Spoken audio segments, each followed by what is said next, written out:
In this video, you're going to be learning about the many mistakes that Richard Dawkins has made, why his arguments do not work to show his claims, why he is hypocritical at best and irrational, and why one atheist even referred to his book as making him ashamed to be an atheist. So in this video, I'm going to be showing that Richard Dawkins is a joke.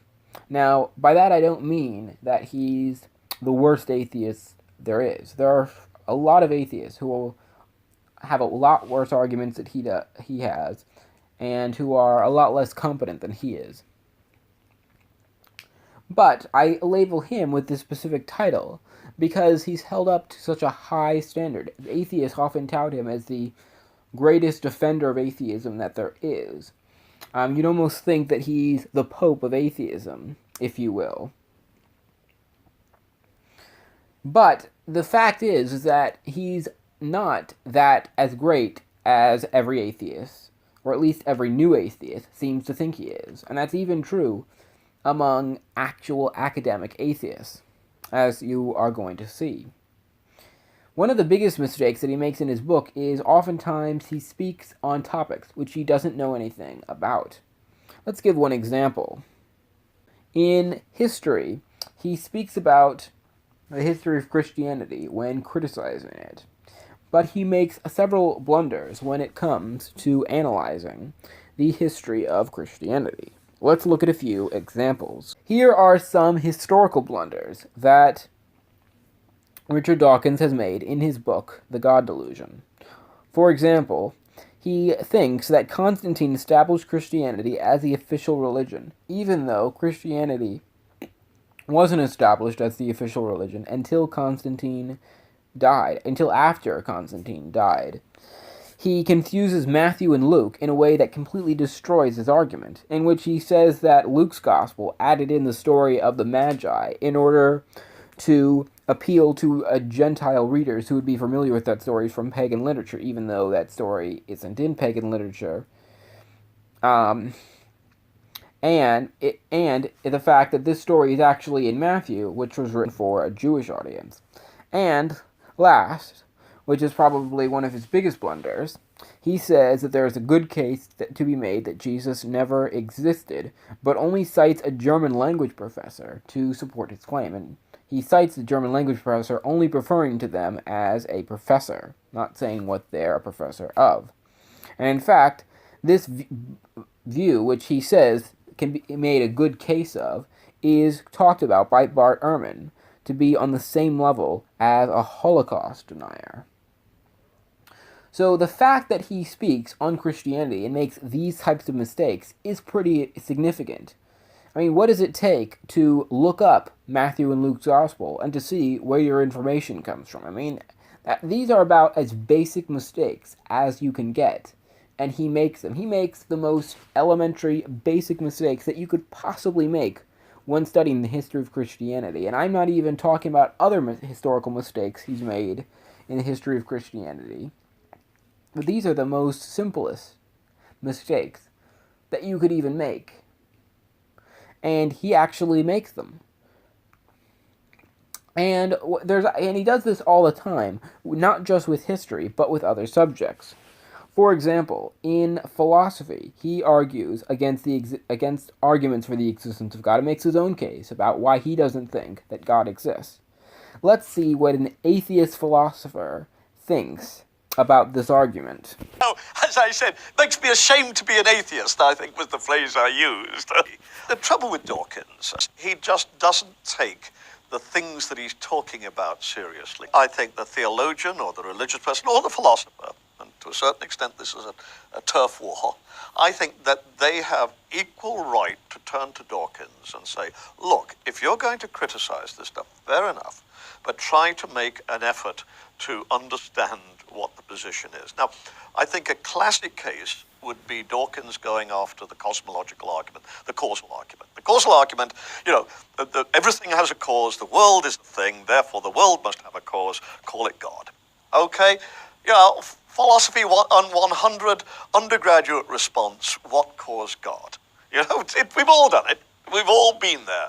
And, you know, I mean, it's a good question, but, you know, it's not the end of the argument. Dawkins then triumphantly says, there you are, bad argument, let's move on.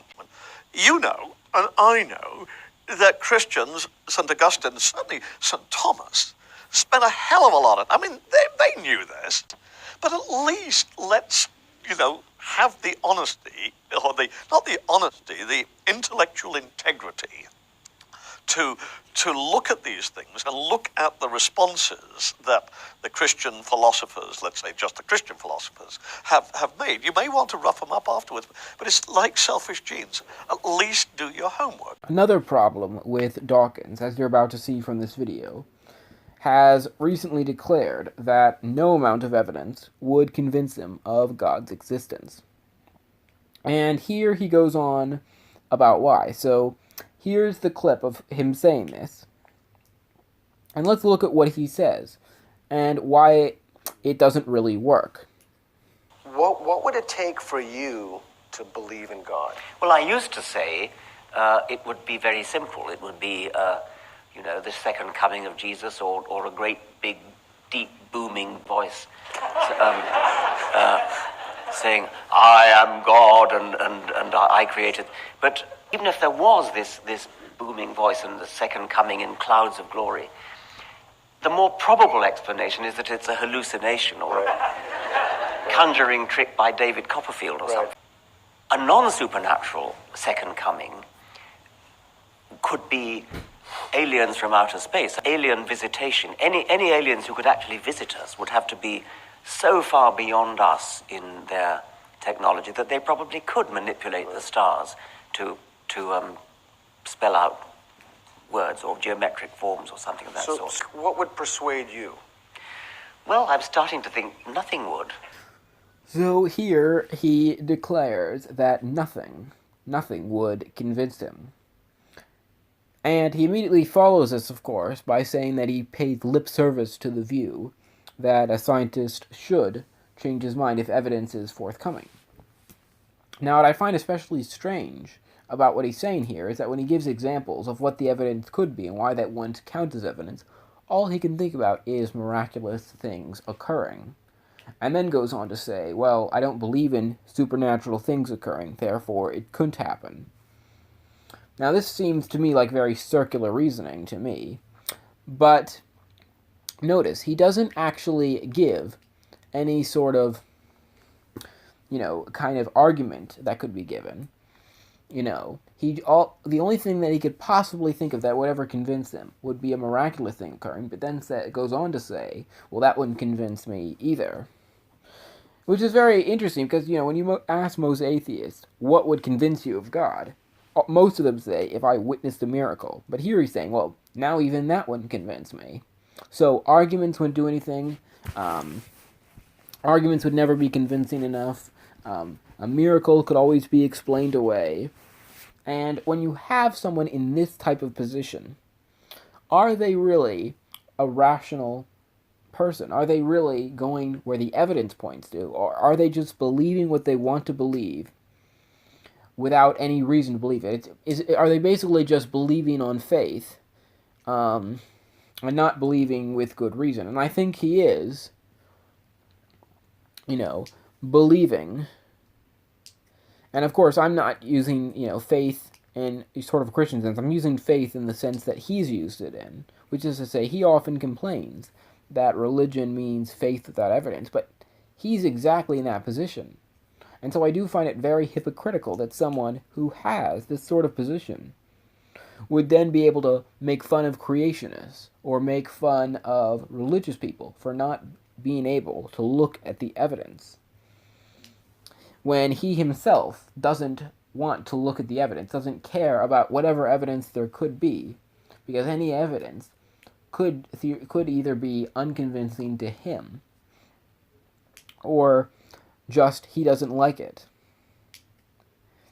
And this is very much the reason why I don't think that he is taken seriously. He doesn't take Christian arguments seriously. He doesn't take the arguments seriously enough to actually approach them and to actually have a meaningful and rational discussion. The point is, Christians have got some grown-up responses to these sorts of things. And I think that Dawkins does a serious misservice to the cause of non-belief by not being prepared to take seriously the kinds of things that believers believe in.